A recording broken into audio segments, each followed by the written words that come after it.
Hello again to all of you wonderful people once again to the weekly series I have for you all with the 93rd edition of Weird Mind Newsroom, where this week we'll be talking about a lot of new releases, a couple of trailers, and a few news stories as well on top. And there is stuff for all of them in particular as well compared to last week. So let's not waste time on this and let's get to talking about all things media for this week. So the first of our two new releases that we have for the week is with the film that could have been seen as a big award contender and was for a few different events, but seems to have been a more sleeper nomination, as we have a film about what life brings for someone when what they had as a career for years comes to an end, as Pamela Anderson gives us an all-new performance and perspective with her leading new role film of The Last Showgirl. The story will tell the tale of a middle-aged Las Vegas showgirl named Shelley Gardner, who is about to be faced with an uncertain future of what is to come when she learns that the review that she has performed in for 33 decades has been scheduled to close and must learn to find what to do after it all. Reception on this film has been very well received, with praise to its story, its themes, and the lead performances, particularly of Pamela Anderson and of Jamie Lee Curtis. And if you're up for a film with a deep story and bring with some deep questions, you can also catch this new film out now in cinemas. And as for our other new release for the week is a big one, and one of the first big games of the year to wrap up February, as we're about to time to gear up, gather your crew, and set out in the deep vast wilderness to take down some legendary creatures, as it's time to return to this massive series once again, with the newest entry of the long-running Monster series with Monster Hunter Wild. The game will have you create your own custom hunter and soon see you head out into the Forbidden Lands, a non-populated landmass filled with monsters and creatures, in order to locate a missing expedition party and save them. Reception on this new title, like previous entries, has received critical acclaim with praise for its narrative, its gameplay, its visuals and designs, and so far has been labelled as one of the best games of 2025. And if you are up for a monster slaying adventure, then you can play this new title now on PS5, Xbox Series X and S, and PC. And with all that, that's all the new releases that we have for this week. As for the first of the trailers for the week is seeing us all take on a journey into a galaxy far, far away for a return to a story that has been long overdue, and many have been waiting to see wrap up the story leading to the film that we were first introduced to in. As after a 3-year wait, we have finally gotten the first trailer for the second and final season to the Star Wars series of Andor. This upcoming season will carry on the story of Cassian Andor and the emerging Rebel Alliance, as it tells the season over the course of a 4-year period leading up to the discovery of the superweapon of the Death Star by the Empire and the events that lead into Rogue One. So in the realm where it's seen that the series of Star Wars has had lost a bit of a rough slump period lately, as much is a case the shows have had a shining beacon was this one, as well as the first 2-ish seasons of Mandalorian. And I kind of would say Ahsoka's in there as well, maybe. I've seen a few people say it. And Andor felt like a fresh feeling series about Jedis and troopers, and seeing it has a personality and engaging story was all needed. And after a really great first season, I'm very excited to see the stories wrap up. Now, while the trailer's music is a bit weird for this footage shown, it still looks great, and it was just a little personal choice, and through it all, I'm excited to check this one out. And we don't have to wait too long for this series to come around, as the new season will be starting on Disney Plus next month on April 22nd. The second trailer for this week is bringing everyone soon on an all-new world where it seemed normal, but we'll soon be wondering that through it all, it could be hip to be square, as we are heading into the world built one cube-shaped piece at a time, as we have the final trailer for the upcoming video game adaptation of a Minecraft movie. Now, the film follows 4 misfits of Garrett Garbage Man Garrison, Henry, Natalie, and Dawn. 4 different people struggling with ordinary problems, who all get suddenly sucked through a mysterious portal to the overworld, a bizarre cubic wonderland that thrives on imagination. In order to get back home, they will have to master this world and save it from evil from the Nether Realm, while embarking on a magical quest with an unexpected expert crafter named Steve. So it is the case, as the time has gone on, I have seen more of this film in trailers and other forms. I think that it has slowly but surely come around on the design and the concept of the film. I feel it may have something that has the appeal and love of the game in a film format. Even if some of the designs of the characters in the live action form can be a little bit unsettling, or the uncanny valley, just mainly with like the skin, just kind of the realistic human skin of these weird cubic shaped people. But I feel if I can look past it, I have a feeling it could be a decently good fun time. And I'll see how it'll come about real soon, as the film will be building its way into cinemas in about a month's time on April 4th. And the last of the trailers for this week is bringing the concept of the realm of fantasy of things that may have been part of our world many eons ago, but has been long a fable. But this one will see the creature make a presence in the present day, and may be a lot more of a danger and terrifying than a blessing, as you received another trailer for the A24 creature feature, Death of a Unicorn. The film will see a father and daughter, played by Paul Rudd and Jenna Ortega, find themselves in a bit of a pickle when they accidentally hit and kill a unicorn with their car on the way to the dad's boss's mountain retreat. And soon the boss tries to use and exploit the creature's magical powers and curative properties, but also brings some more horrific results, with another magical creature appears to take their revenge. So it's always a case when it comes to films and ideas from the studio of A24 that they have some more serious films and some that have some unique and creative ideas mixed in there as well. And I think from what is seen in this film, from the idea, cast, and some sense of horror, could be a well worth watch. And we've also now finally have a release date for this movie.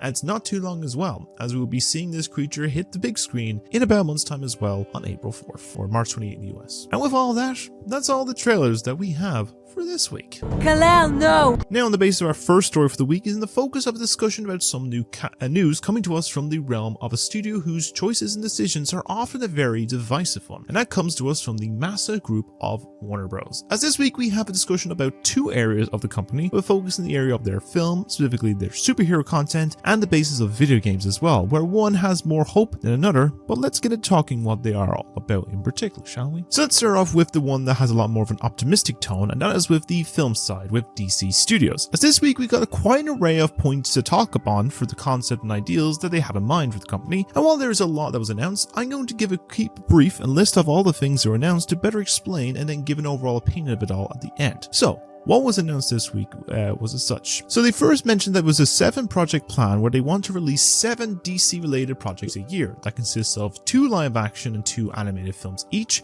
1 live action show and 2 animated shows as well. James Gunn also has confirmed that Robert Pattinson's Batman will not be the DCU's Batman, and they have a different version of the character in mind for that.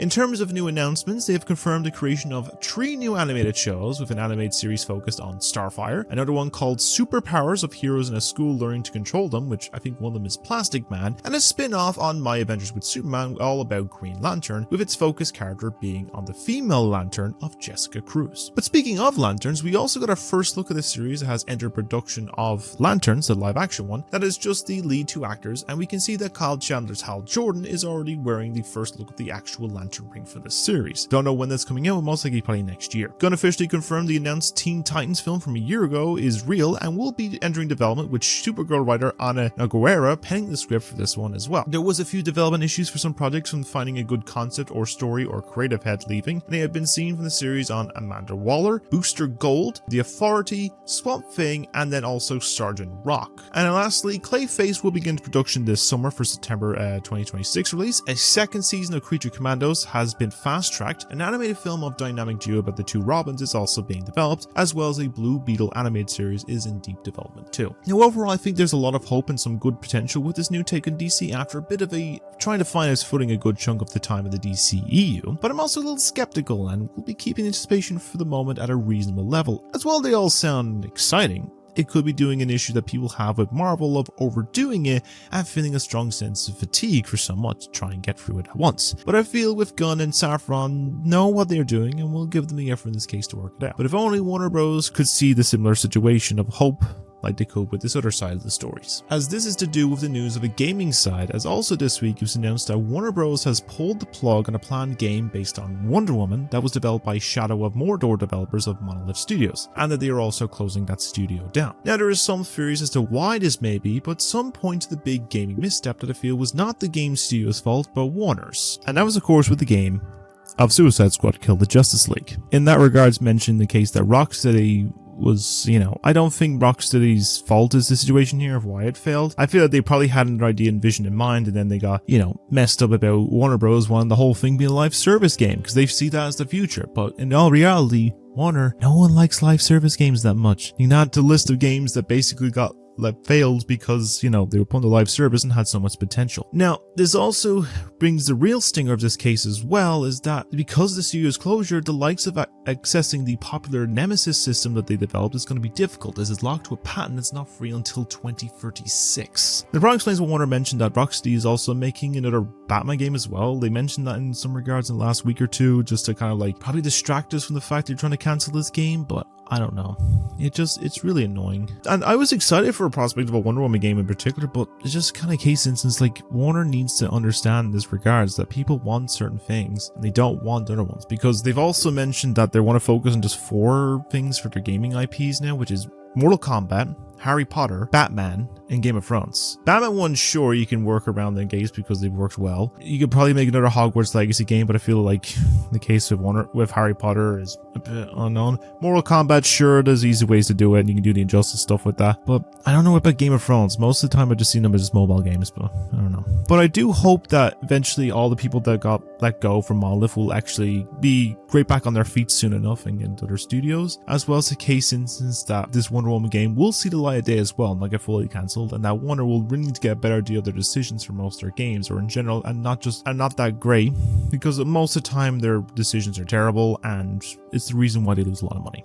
But I want to know your thoughts about these 2 pieces here. Are you excited or worried about the prospect of this DC plan in particular? And are you sad to see Monolith be shut down? And do you see a Wonder Woman game ever being made? Or any other character from the DC universe get a solo game? Let me know what you think down below and we can discuss about them there. Now, our second story for this week is a follow-up of some new casting news, and we have a bit of a follow-up confirmation for one and a few new additions and projects being announced with some cast members. So let's waste a lot of time on this one. Let's run through all that was confirmed for this week's casting updates. So the first one was just a quick follow-up to a story from about 2 or 3 weeks ago, but earlier this week we got the official confirmation from the main actor himself that John Lithgow will be playing Dumbledore in the Harry Potter TV series in general. In all case, I still thinking, since he's a good choice for the role and interested to see what he provides with the series, but it's still a case I'm a little mixed about needing a TV adaptation for this series when the films are still so popular and still relevant to this day, but I'm sure we'll get more thought and concerns once more as the cast is confirmed and we start seeing some set photos and production stuff when they start filming later this summer, but I guess we'll see how it goes from there, but let's keep an update on that regards. The next tree of the casting discussion is all about the basis of superheroes, and these first 2 are related to a series that is making its long way return next week, with a discussion of a new cast member for the upcoming series of Daredevil Born Again. And while the first new season has not started yet, we already have a confirmation of a new cast addition for its confirmed second season, as Scream, Scooby-Doo, and Five Nights at Freddy's movie star of Matthew Lillard has been cast in the upcoming new season. Now, what character he is playing is unknown as of right now, but there is some speculation that he may be playing the characters of either the Coyote, the Jester, or Mr. Fear. But I'm sure we will learn more as they plan to start filming this next batch of episodes of season 2 in New York from next week, as well as we can delve into predicting who we will play as the series starts from next week as well on Disney+. But it's not the sense of a casting confirmation with this next part of it, but it's also known that John Bernthal is returning as the Punisher in Born Again. But we do have a confirmation that his character is getting actually a special presentation piece focused on his character sometime either later this year or next year before the release of the second season of Daredevil. Now, he's also helping to write the script, and I'm all for it. I think he played the character long enough and he really fits the part well, so I'm all for a special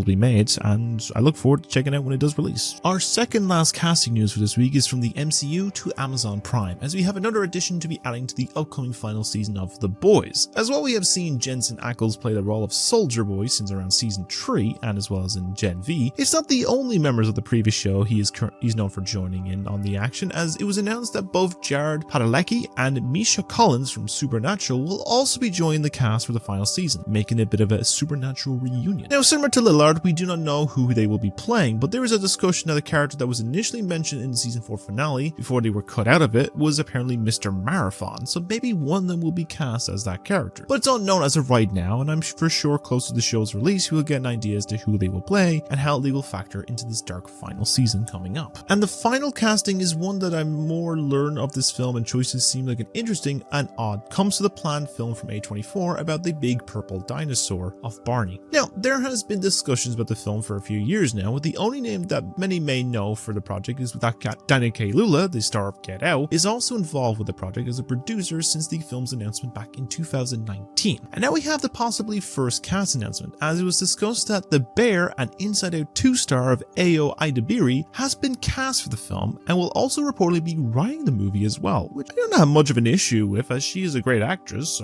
from the Bear especially. I'm sure she could do well with the writing for the movie as well. If she directed some Bear episodes, so be it. As more and more of this film gets talked about, just becomes stranger and stranger, but there's also a part of me that is kind of curious to see what this will come of this project and whenever this film does get released in the future, but I guess we'll see down the line. But in that regards, I want to know what your thoughts of these casting news announcements are, and which of these are you the most interested in checking out. Let me know what you think of it down below, and let me know as well your predictions of some of the characters that was already mentioned, of what the actors they will play in those particular shows or movies. Our third story for this week is an odd mix of topics from an announcement for a company and the other being a bit of a change for another project in the works, but let's not waste time on the mentioning of them and better explain what those changes are in particular. So the first of these little stories for the week is of a sudden shake-up happening in the galaxy far, far away. After being the head of the company of Lucasfilm since about 2012 after the purchase by Disney, the president of Kathleen Kennedy has announced that she will be stepping down as the head of the company at the end of this year. Now, her time at the company has seen a bit of a mixed opinion from the fans and insiders, but it cannot be denied that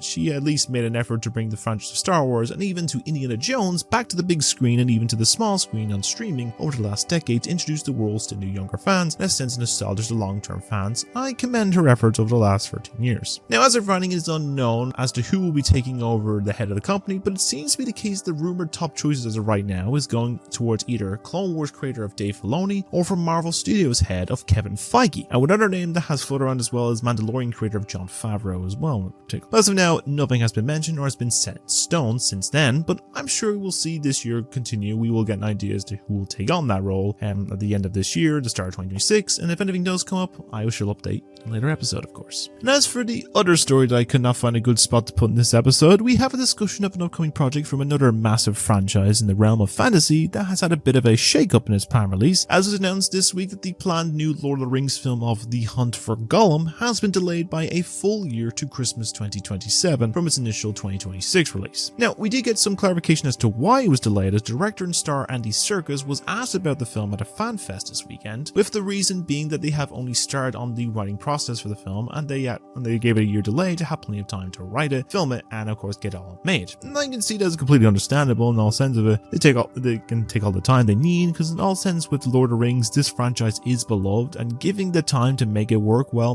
does make more sense than rushing it out, which the case was the situation that happened with the Hobbit films. But I guess we can see close to the release and learn more about the project in due time as well before it's released some point at Christmas 2027. But I'd like to know your thoughts on these two stories, and did you think that Kathleen Kennedy did it well with Lucasfilm, or was it a mess, and who do you see as a new president, and are you excited for a new Middle-earth film based on Gollum? Let me know what you think and your choices down below, and we can discuss about them there. So of course we have one final story that I'm going to keep brief in this instance, as we have a bit of a small discussion to talk about, and this has been one that has had a lot of talk online since it dropped a couple days ago, and it involves a certain green ogre. Now, as you may be aware, after 15 years of silence in the last film in the series, we have a new long-awaited fifth movie in the Shrek series coming out next Christmas, and has seen the return of everyone's favorite ogre, and to commence the occasion, Universal and DreamWorks dropped a little teaser this week showing the first look at the characters, as well as the confirmation of returning cast members of Mike Myers, Cameron Diaz, and Eddie Murphy, as well as one new addition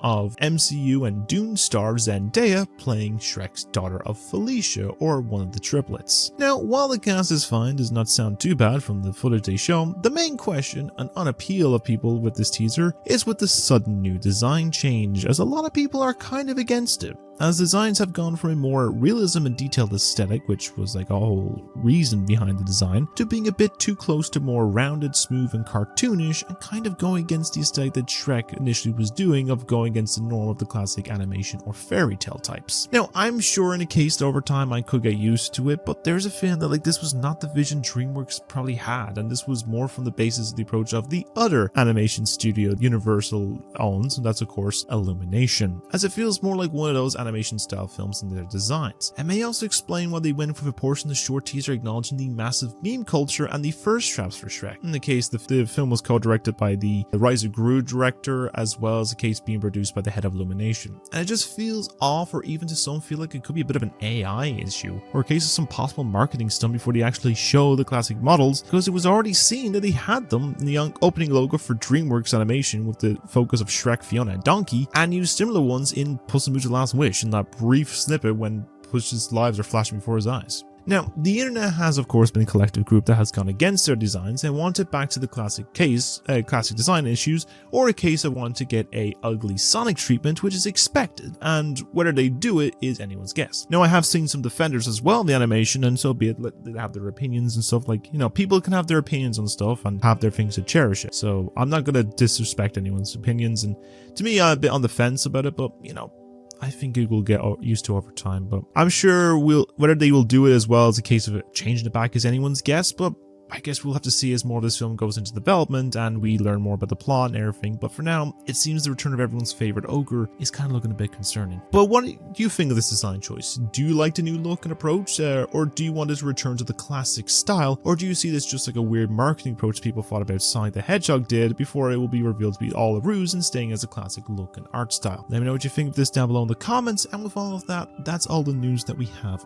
for this week. The demons taught me to. And now in the case with all of that, that ends episode 93 of Weird Mind Newsroom, and I hope you enjoyed listening to my ramblings for probably about another 20 minutes. Sorry if I feel a bit jumpy, I'm just kind of a bit all over the place the last couple of days, but I'll get into that case. Anyways, let's talk about a few updates in the regards of stuff. So in the case instance, I'll start with reviews. So the basis on that instance, I didn't get any reviews done this week. I've been focused on trying to finish off this Oscar prediction one. I should hopefully have it out by the time I'm recording this, which is Sunday morning. Should have it out by tonight, Sunday night, before the Oscars drop later tonight. So hopefully have that out, and then we'll talk about it next week in the news section of this episode stuff.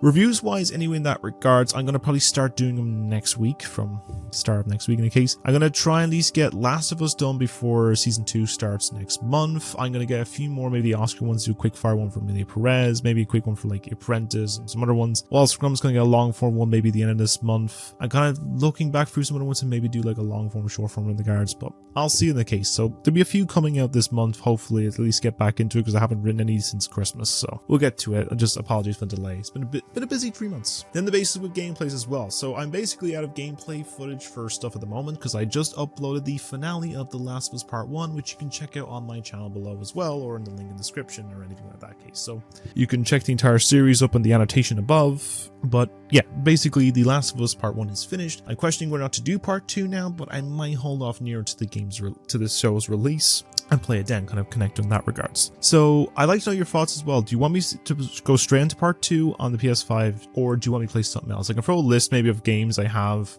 down below on the PS5, and you can maybe reply to them and see what games you want. Whatever the mass majority is, by the end of next week, I'll do it. So maybe do a community post or something, but let me know. And in all cases, well, more gameplays will come for Mario, for Cyberpunk, and a few other consoles as well. I'm going to get to them, just so bear with me in that regards. And on the basis with long form stuff in that case as well, the Oscar one is coming tonight, the Rewatchathon, the Hormone Spore, and the AI ones will be coming along as well at some due point. And then probably after that, I'll probably focus on some more long form stuff. I don't know what I'm going to focus on yet, but they're coming along, so bear with me. I think I already have one of the films for Hormone Spore Volume 3 this year that just dropped the trailer this week, but I wasn't really interested in talking about it this week, so you'll find out maybe down the line later in the year, or Halloween or something, but we'll see. But I think we'll leave the episode there for now. So if you enjoyed my content and want to see more from me more frequently, then simply like and subscribe, as I upload new stuff every single week. And for a bit of time yesterday, I think before recording this, I actually did hit 200 subs, so I appreciate every single person here for subbing.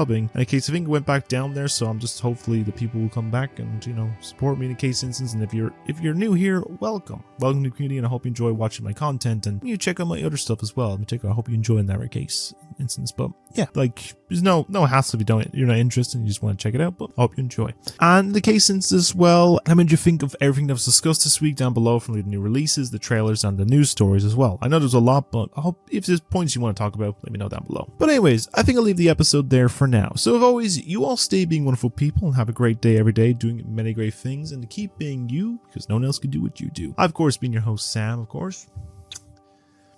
And as always, I hope you all stay being wonderful people, and I shall see you all in the next episode. So take care, and I shall see you later when we do so. Farewell.